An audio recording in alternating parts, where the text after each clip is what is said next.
SCP-1332, Object Class Euclid. In its culture state, designated SCP-1332-A, SCP-1332 is a thick metallic gray paste, similar in color and sheen to mercury. Its semi-solid state renders airborne transmission impossible.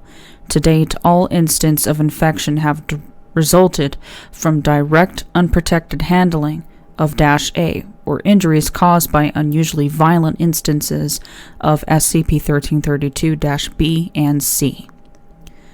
When a living being becomes infected with SCP-1332, usually through direct exposure to subcutaneous tissue via cuts and scrapes, it begins the transformation to -B. This transformation manifests externally as flu-like symptoms, soreness, exhaustion, nausea, that subside over the course of 2 to 3 days. During this period, SCP-1332 converts the subject's bone and muscular structure into an amorphous mass, superficially resembling -A. Despite being essentially homogeneous, the mass within -B still performs all the functions of the replaced systems, such as maintaining structure, allowing movement and reflexive actions, and protecting vulnerable organs from damage. The subject's nervous system remains intact, though somewhat displaced by the subject's internal changes. The atomic nervous system allows to maintain the density and structure of the mass, allowing -B to maintain the appropriate shape.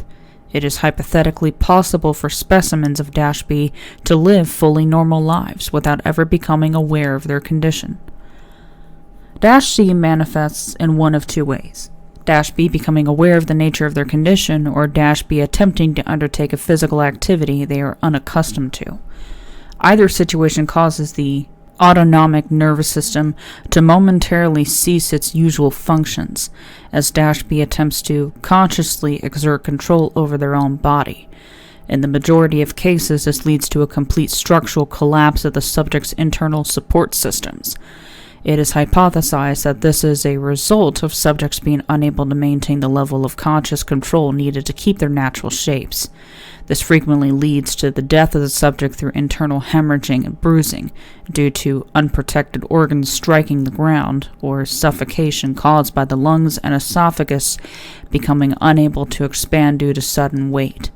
In rare instances, subjects will manage to regain some control over their own structure, which very frequently leads to massive lacerations and blood loss, as the panicked subject inadvertently pierces their own skin from within as they fight to control their shape.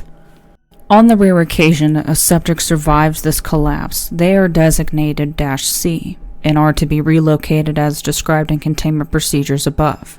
Specimens of -C rarely survive longer than 2 or 3 days due to their new physiology, rendering eating and drinking difficult, if not impossible.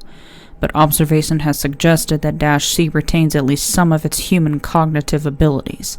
The amount varies from subject to subject. The transformation from -B to -C often results in trauma directly to the brain, but subjects have been shown to attempt to move towards persons and objects familiar to them, to retreat from examples of phobia specific to the subject, and have on occasion attempted to embrace personnel they perceive as friendly.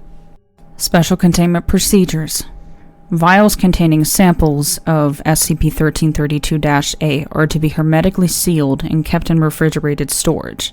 Specimens of SCP-1332-B are to be contained in sealed holding cells and monitored for transition to 1332-C.